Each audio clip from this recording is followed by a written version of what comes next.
But the scientific dictatorship needs more than just a secret police network to carry out their plan.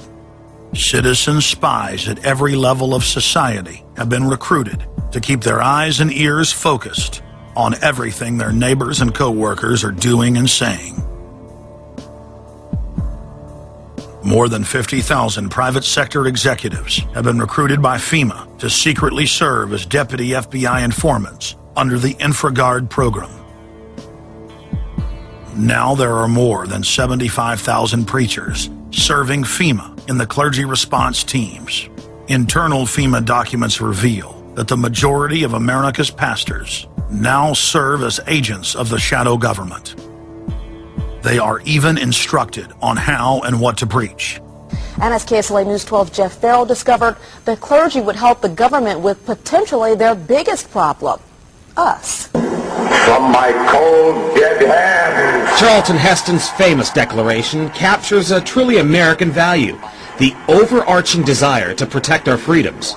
But gun confiscation is exactly what happened during the state of emergency following Hurricane Katrina in New Orleans. U.S. troops also arrived, something far easier to do even now thanks to last year's elimination of the 1878 Posse Comitatus Act. That forbid U.S. troops from policing on American soil.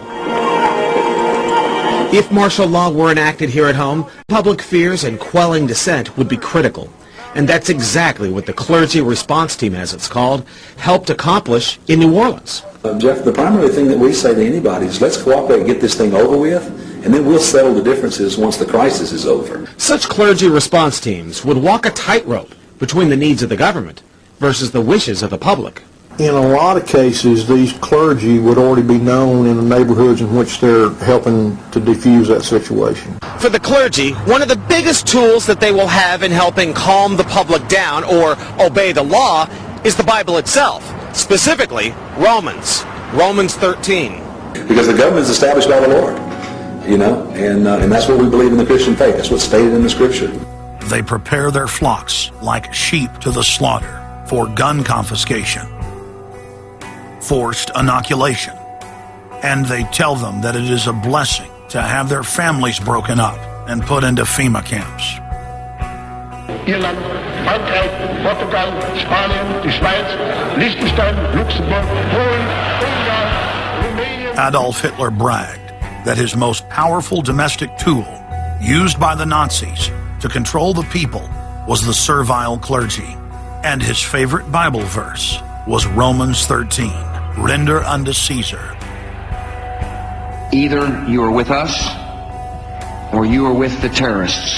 The scam was launched as a simple bait and switch. The government recruited the public by telling them that they were needed in the fight against Al-Qaeda. But from day one, over 90% of their training and operations focus on demonizing, surveilling, and harassing anyone who stands against their takeover.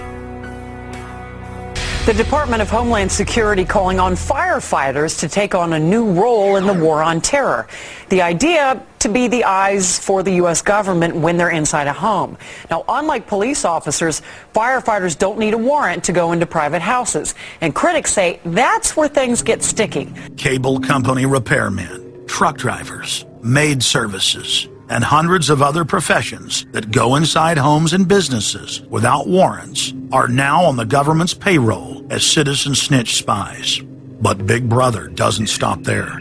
Children are being indoctrinated inside the public schools nationwide to spy on their parents. You can give information without having to give your name. You guys can get paid for good tips up to $200. The New York Times praised public school programs in the United States and England that are training children to report their parents for eco-crimes, like taking a hot bath or letting the water run while you brush your teeth. All of that violates their carbon footprint credit allotment.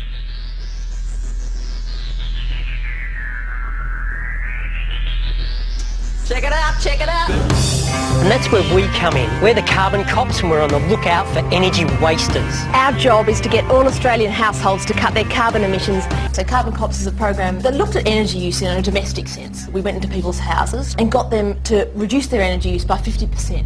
Sadly, the Boy Scouts of America have now contracted with the Department of Homeland Security and are now training more than 20,000 Boy Scouts in anti-terror urban warfare mount training. The federal grants are very specific. The Scouts are trained to carry out seek and destroy missions against disgruntled veterans of the U.S. Armed Forces. Good evening, everyone. Homeland Security is enlisting some unlikely new recruits to fight terrorism and help with other emergencies. The Girl Scouts. Girl Scouts across the country and here in East Tennessee are now taking part. 9-year-old Elise Murphy has already earned a lot of Girl Scout patches. And now, every member of the 3.4 million Girl Scouts of America is now being trained by the Federal Emergency Management Agency to aid and support Homeland Security in disaster and anti-terror operations. One of the things that if you talk to our generals, they are desperate for is a civilian counterpart to our military forces. Everybody somewhere between the ages of 18 and 25 will serve 3 months of basic training and understanding in a kind of civil defense. So is this compulsory then? Well, you have to, in a sense, it's a required of everybody, 18 to 25, 3 months, and at some point at that point you do it.